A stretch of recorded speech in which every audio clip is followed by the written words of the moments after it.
Hello there. This is Evan Soroki, and I'm going to make this video about uh, improving park and rides in OpenStreetMap. So it's important to add park and rides to OpenStreetMap in order for trip planners to recognize them and for them to be able to plan trips using the park and rides. And one particular trip planner that I use and have experience with is OpenTripPlanner, which I'm going to call as OTP in this video when I'm talking. And also I'll refer to OpenStreetMap as OSM. So OpenTripPlanner, OTP, OpenStreetMap, OSM. So OTP is a multimodal journey planner, and OTP is able to read in OpenStreetMap data and also public transit data in order to plan trips. And OTP has the ability to plan trips that involve driving a car to a park and ride and then taking transit the rest of the way to the destination. However, in order for OTP to recognize park and rides in OSM, the park and rides need to be tagged correctly. And also, the park and rides need to have good auto and pedestrian connectivity so that the reasonable trip plans can be made. So on the screen here, I've got a list of park and rides in the Houston metro area. As you can see, there are quite a few. And yeah, so this is sort of just, as you can tell, it's a Google map, just some markers on there. But there are some of these park and rides that are also in OpenStreetMap. And as I zoom in here, I'm gonna focus on one of them, which is this one. Wait, no, it's not that one. This one here. This is North Shepherd Park and Ride. So, as you can see, it's sort of right at this little bend in I-45. And so I've set up this, my company that I work at has set up this Open Trip Planner website and instance. And on this map, I've done a little trip plan from this spot right here to this red marker over here, doing a park and ride search.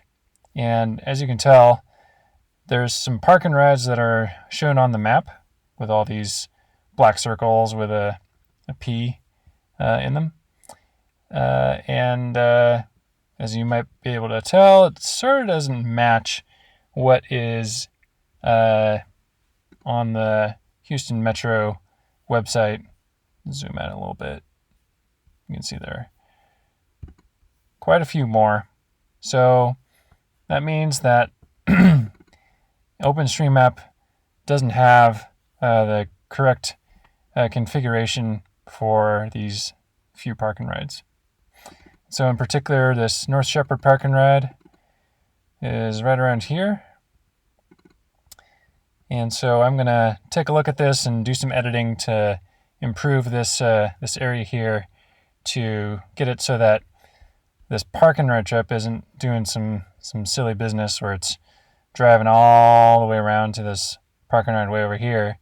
Instead, what the simpler thing to do would have been to just drive down to the park and ride here and then take this bus down this road to destination. Okay, so let's check it out in OpenStreetMap. So I've got OpenStreetMap here for the Houston area. We're going to zoom in here to the area where that park and ride is. And so as we can see here, there's already a few things in here that are coded, and it looks like there are already some parking lots, but as we'll see in a little bit, a few things need to be improved for this to work as expected. So I am going to go ahead and start editing, and if you I'm going to assume that you've watched and are familiar with editing OpenStreetMap, and in particular adding some pedestrian features like sidewalks and crossings and some other things, and also using the ID editor in OpenStreetMap. So if you're not familiar, I'd recommend watching some tutorial videos about that. I'm just going to go pretty quick here. So let's start editing. Okay. So we've got some parking. Oh, it's actually a driveway. Interesting. That's fine. We got some driveways in here. So it looks like the street connectivity is pretty good here. But one would expect these two large lots here to register as being a park and ride. Also, it sort of looks like maybe this lot and this one and also this one might be part of the park and ride. I don't know for sure, but I think it's pretty obvious that this little thing up here and these two big ones should be coded as a park and ride. So yeah, let's first take a look at that. So as you can see here, the feature type is parking lot, which is fine. But let's check here. So it only has just one tag of the amenity is parking. But in order for OTP to recognize this as not just any old parking lot, but it's actually a park and ride, we need to add some tags to improve it a bit. So the most basic thing to do is change this to be a park and ride. And there's actually a nifty little template here for park and ride lot. So I'm going to click that and see what changed here. So basically, all that we need to do here in order for this to register as a park and ride is to add the tag park ride equals yes. Here, I'll switch to this table view to make it a little prettier. All right, so again, that's park ride equals yes. There's even a nifty little field helper here that will show up if you add it. So one other thing that is kind of important to add to park and rides is adding the name of it. So if you don't add the name, OTP will still recognize these parking lots as park and rides, but it won't have a name, and it'll kind of just say, go to the park and ride. And it's kind of lacking a little bit of context. So we're going to go ahead and add a name tag to here. And I'm going to make sure I get this right. So the name of the park and ride is North Shepherd Park and Ride. Okay, copy that. Go back to OpenStreetMap, paste. Okay, it's got the name in there. And so this polygon here is now good to go. It's going to be recognized as a park and ride in OTP after we save this. And I'm going to go ahead and copy all these tags to these other two polygons that are areas over here. I'm going to say amenity is parking, park ride is yes, and the name is North Shepherd Park and Ride. And also for this little one here. Okay. All right, so you can even see that the logo changed to have a little signpost here instead of just a regular parking lot symbol. So cool. All right, so we added those tags. So now OTP will recognize these park and rides. I guess I should also mention that when you create park and ride lots in OSM, you have to be sure that there is at least some overlap with an OpenStreetMap way, that it doesn't have to connect to it, but the park and ride lot has to kind of intersect with it. So I'm just going to do a little fake edit here. So if this way was actually like this, and the park and ride lot was sort of freestanding, with no ways intersecting, then OTP would not be able to link this park and ride to the network. But yeah, I'm going to undo those edits here. Undo that node. So now it will be able to recognize this. And another thing about OTP with park and ride lots is that it will kind of create vertices wherever the intersection point occurs, and it'll do that for every intersection point on the ways that intersect it. So this whole park and ride lot here will be a vertex in OTP, and then the edges that will connect to it are going to be part of this way, part of this way, part of this way over here, and also over here.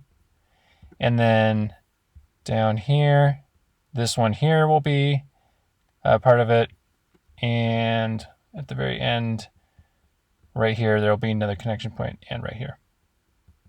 So we can think of how this would work in OTP is that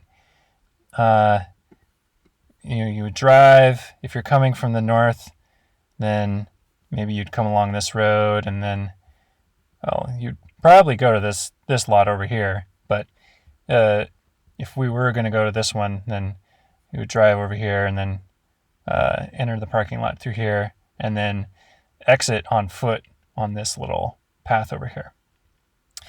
But we're going to go take a look a little further and try to improve the pedestrian access to the stop here.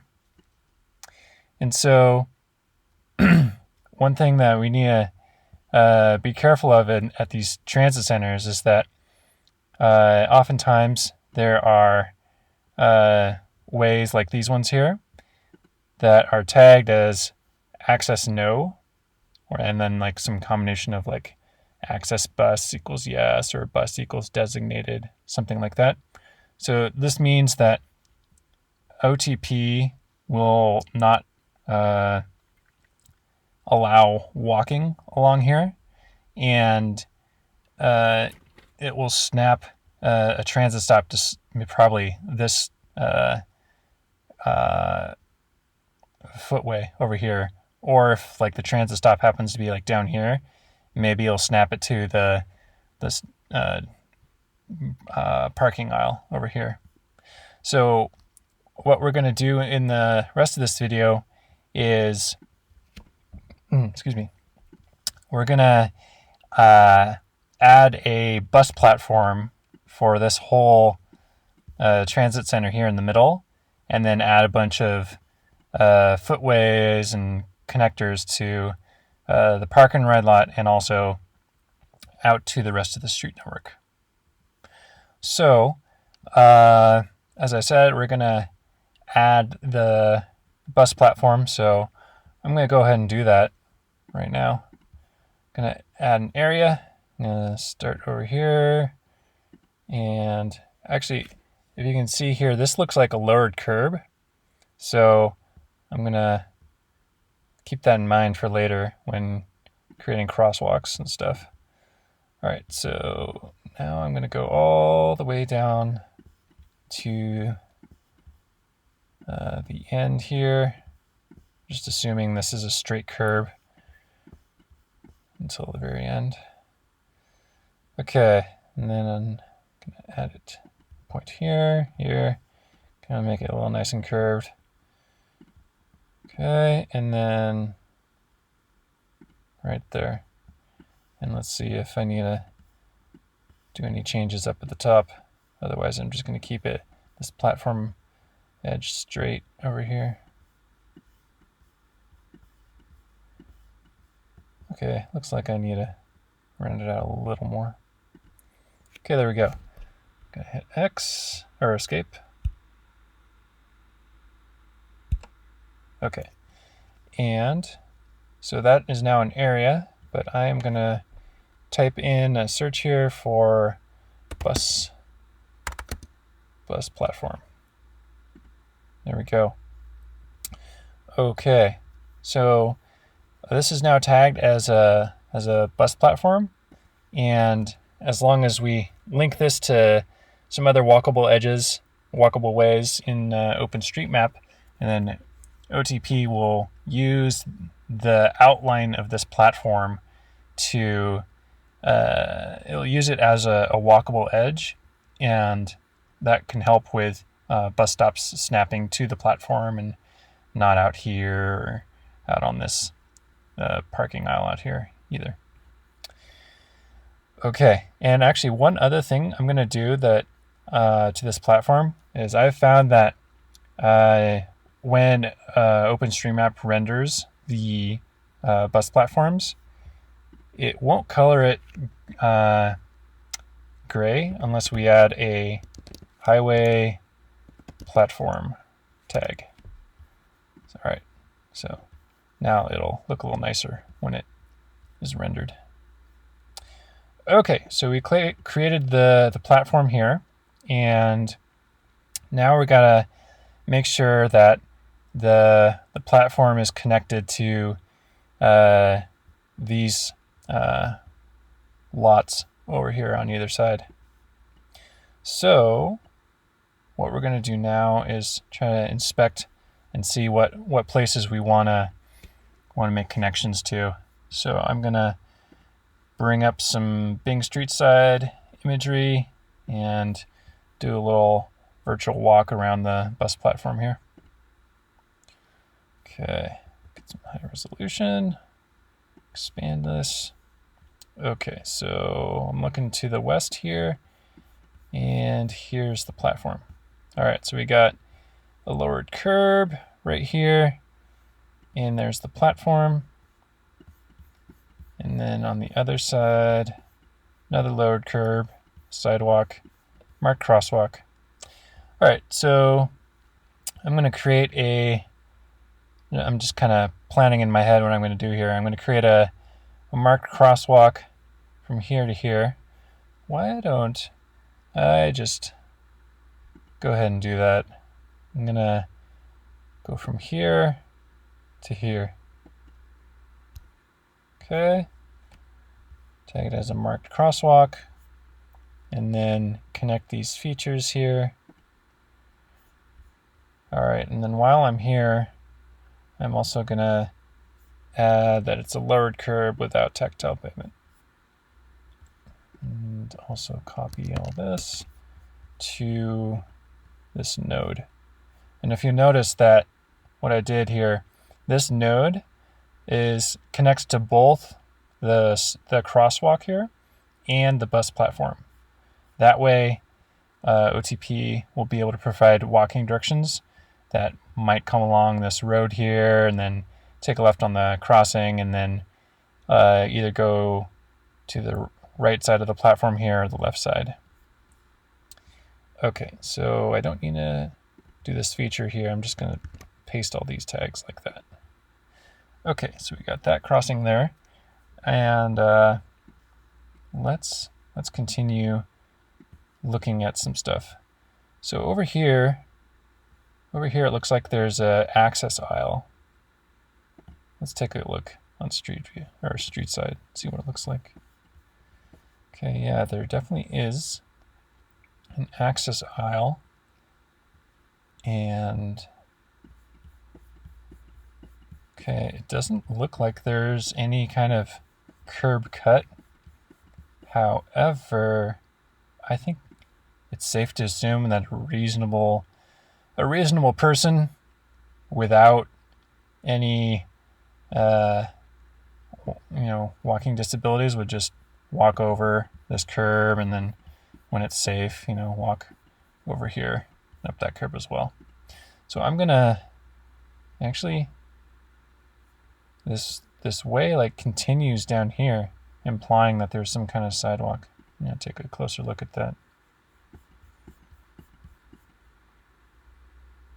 Okay, I guess it's like saying one would walk along here, that tiny thing.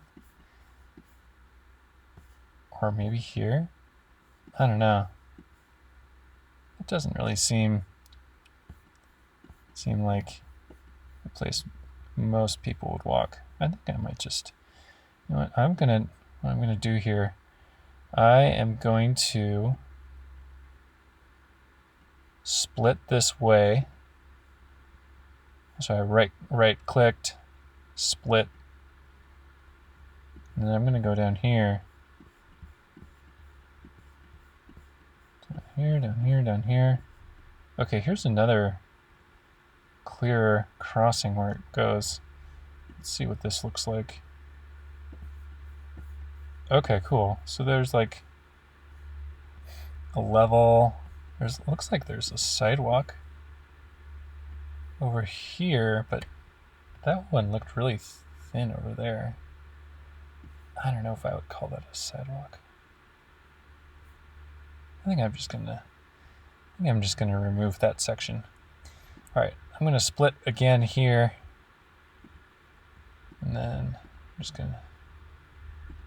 Okay, it won't let me. I think I have to zoom out to the whole extent of this path, and then I can delete it.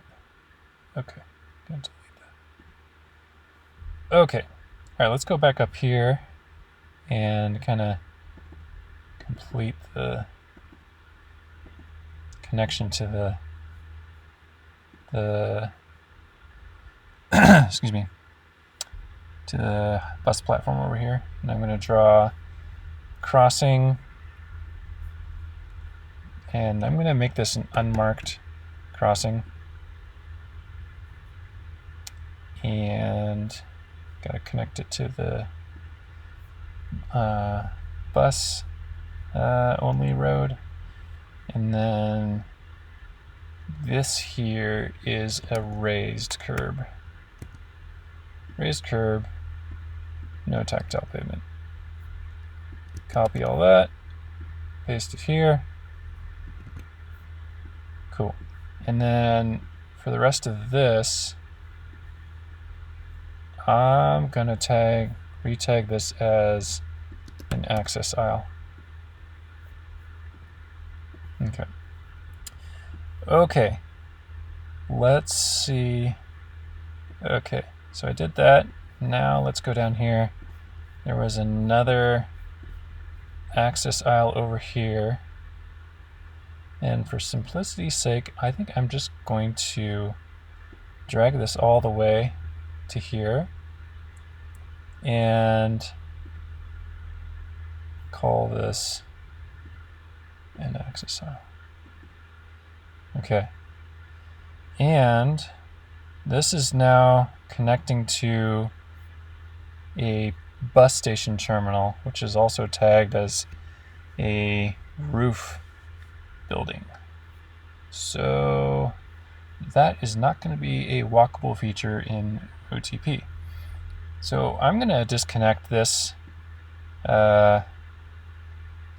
this node here, and then I'm going to make it connect to the platform that's right here. Make it a little more straight. That looks better. Okay, so next up, it looks like we have another access aisle on this side. Let's just verify. Yeah, that's definitely okay. And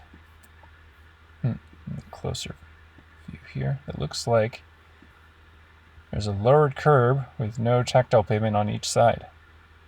So I'm going to tag that. Okay, let's here's the bus platform. I'm going to start a new way from here. Connect it over here. Access aisle. And it looks like there's already a crossing feature here. So I'm gonna drag this here so it's kind of close. And now when I connect these features, I think it's going to automatically join to this node. Okay. And it didn't make a type of crossing. I'm going to say it's a marked crossing. Same with over here. Okay. All right.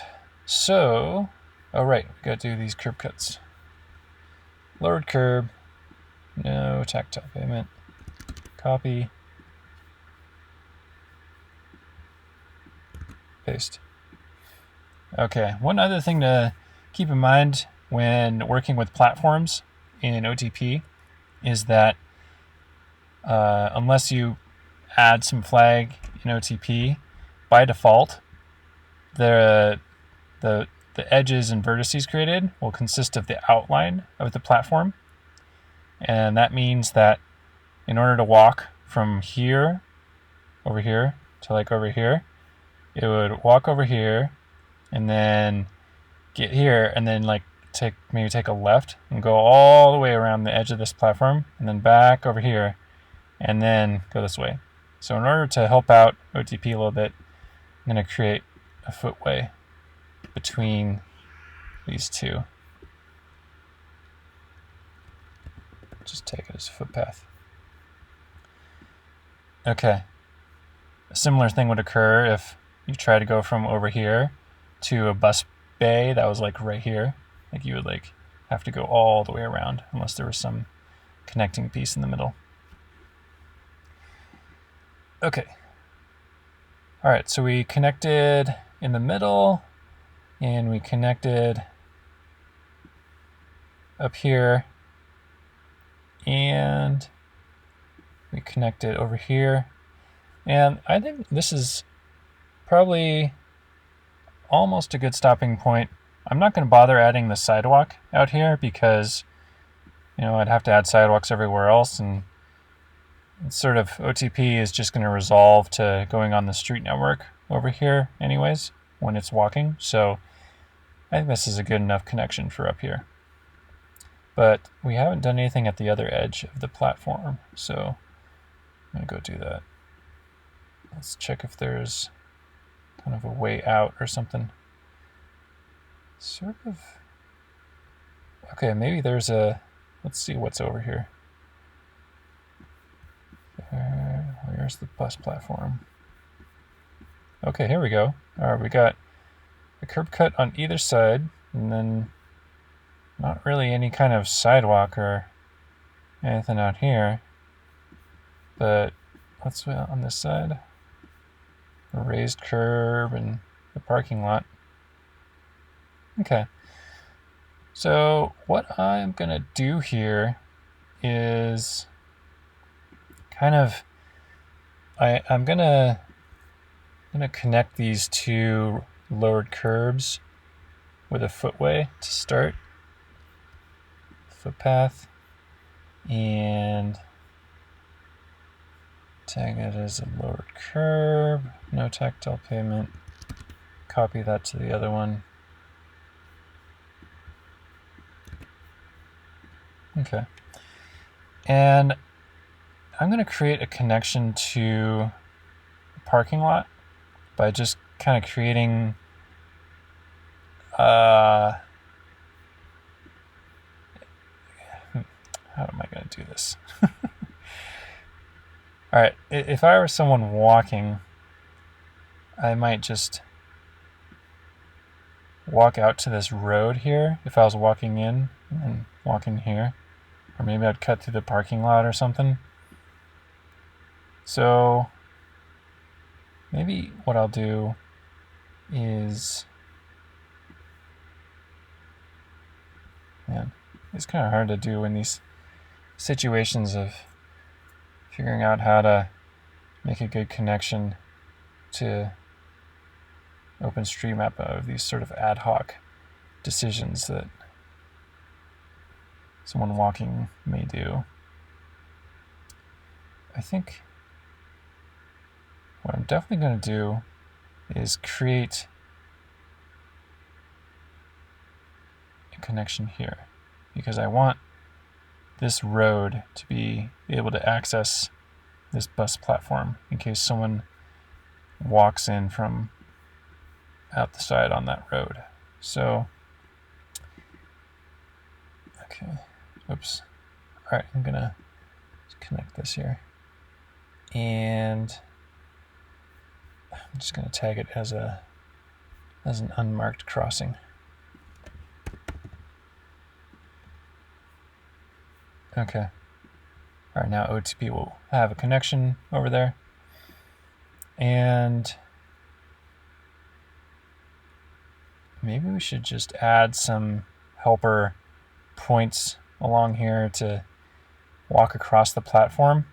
Like let's say there is like a bus over here, and you'd want to get to the bus over here. You'd have to walk all the way under this roof here and then come back here. But what's more likely is you just walk across the platform like right here. So let's just take a look and see what's over here, what the platform looks like. Looks like there's a roof over here that goes along, and then you can kind of just walk under it between the sides. I'm not going to bother drawing the roof for the purposes of this kind of just demonstrating good pedestrian connectivity. I mean, you could also draw these planter boxes and other stuff. So just gonna create a little footpath right here between the platform. And then maybe another one up here. Maybe like right here. All right. Cool. Okay. Let's see how we did here. Okay, so the most important thing is that these park and rides now have that park ride equals yes tag, and they have a name, and they overlap both roads that are accessible via car and also some pedestrian ways. And then I drew the bus platform here, made some connections from the bus platform to the rest of the street network. Made it up here, over here, and some cross-platform connections, and also in here. And also these park and rides now have a good connection point to the platform over here. I think I'm gonna go ahead and add another kind of ad hoc crossing up here in case there's like a bus bay that gets snapped to the platform up here. So what I'm trying to avoid is having some lengthy kind of unexpected route that would like go way up here and then down here, or like go down in here and then around there. I guess that's kind of a nice to have, but there's no designated spot over here, so I just might not bother actually. I'm gonna call it good. Okay. Alright, I'm gonna save this. Oh, and I got some warnings. I gotta go fix this. Let's check. Yeah. Those are warnings about these footpaths between the platform. You know what? I am going to just say ignore this issue. Let's find the other issues. Issue. Yeah, ignore that too. Okay. Saving. All right, I'm gonna say improved. Oops, I was trying to copy paste North Shepherd Park and Ride, but that was not in my clipboard. Move. North. Whatever. Just be lazy and say improved Park and Ride. Okay. Upload. Okay. All right, it uploaded. So, just gonna wait for these tiles to refresh for a little bit and do some filler conversation while I wait. So now that this has been saved to OpenStreetMap, it's gonna get saved to the OpenStreetMap database, and the next time that we set up OpenTripPlanner, it's gonna read in some data that got saved to OpenStreetMap, and I'll have data about the platform and these park and rides that are now tagged park and ride, and we have to do a bit of work to kind of replace the back end here. So I'm not going to be able to demonstrate in this video the After Effects of adding that park and ride, but you'll kind of just have to take my word for it. And so, all right, let's now check how this looks here. See if we could update it. Maybe if we zoom in closer in tiles might work. All right, not yet. Let's try again. There we go. There's that bus platform. All right, we gotta refresh the tiles up here. See some changes. There's that bus platform. So you notice there's now a nice name on these parking lots, and connection down here to the road. So yeah, that's refresh. All right, that's my video on how to improve park and rides so that trip planners can notice them, and also improving the connectivity to the platform. All right, thanks for watching.